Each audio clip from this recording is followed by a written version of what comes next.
I'm Grace Hallam, and this is my AI analysis. Intercultural communication is the hallmark of success in a variety of professional, not to mention private realms. One issue that individuals commonly struggle with is adapting to variations of different communication styles between cultures, especially in workplaces with colleagues from different cultures. In this video, I'll reflect on generative AI tools advice on intercultural communication situations and analyze its usefulness. In particular, I'm interested in Japanese workplace communication with colleagues and how it can be enhanced by knowledge of cultural differences in communication styles. In this case, I'm a US businesswoman employed at a multicultural company with Japanese colleagues. I've observed communication issues such as indirect communication, hierarchical decision-making, and conflicting expectations for workplace conduct. I must find a way to facilitate productive collaboration while respecting Japanese cultural values and maintaining open communication. To help solve this dilemma, I used an AI, more specifically ChatGPT, and gave it the following prompt. I am working in a multinational company and collaborating with Japanese colleagues. I've noticed differences in communication styles, particularly in decision-making, hierarchy, and indirect communication. Can you provide evidence-based strategies for improving intercultural communication? Please reference at least 3 communication scholars or studies. The AI gave me the following response. Effective communication with Japanese colleagues require an understanding of cultural norms and expectations. Research by Edward Hall, 1976, highlights Japan as a high-context culture, meaning communication relies heavily on implicit messages and contextual cues. Gert Hofstede's 1980 cultural dimensions theory also identifies Japan as a culture with high power distance, where respect for hierarchy plays a significant role in workplace interactions. To improve communication, first practice active listening and observe nonverbal cues.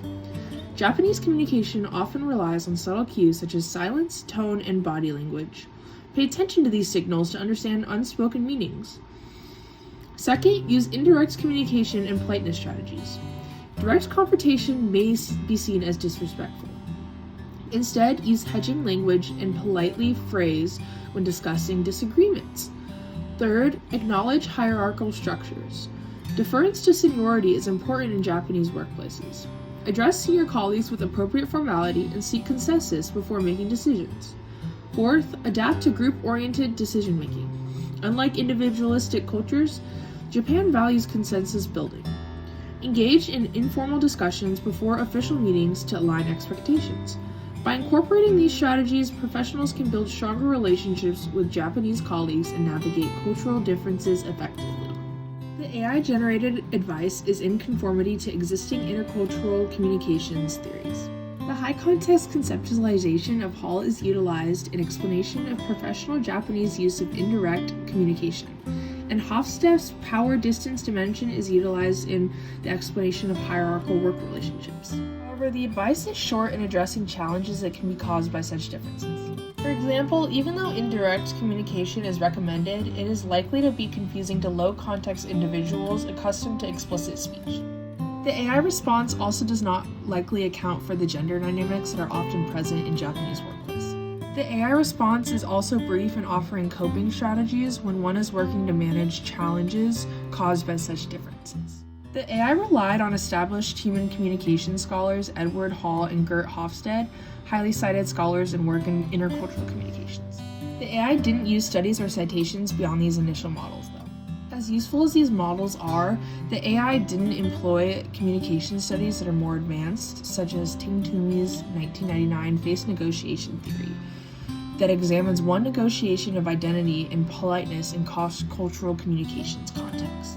The reliance on older scholarly citations limit the sophistication of the AI's response. To compare to a secondary resource, I've read a scholarly article by Haru Yamada, 1997, called Different Games, Different Rules: Why Americans and Japanese Misunderstand Each Other. Yamada's article is a sequel to that of Hall and Hofstede's, in that it reports actual business misunderstandings between Americans and Japanese business people. Compared to AI's concise summary, Yamada has actual advice and actual case studies of misunderstandings that occur. Some practical tips that she gave were speech pattern adjustments and application of formal meeting structure to enable better understanding. The secondary resource is applicable in practical context that's lacking in the AI's response. Given the response limits of AI, I would also rewrite my original question to require more in-depth and up-to-date scholarly sources. An example of rewriting the question would be, I work in a multicultural company and am working alongside Japanese colleagues. I've noticed various communication style differences, specifically in decision-making, hierarchy, and indirect communication. Would you be able to give evidence-based guidance on enhancing intercultural communication using a minimum of 3 peer-reviewed articles over a span of a decade? By going out of my way to use more up-to-date peer-reviewed articles, I would be able to gain more contemporary knowledge and a more varied range of opinions beyond that of Halls and Hofstadter's. The AI-generated response was a solid starting point to learning of intercultural communications between Japanese colleagues on the basis of existing scholars of communication. However, the demand to use secondary scholarly work is emphasized. AI is a very useful starting point when you're making initial observations. However, it is a job of critical analysis and more studies to give a complete picture of process to intercultural communications. Thank you for watching.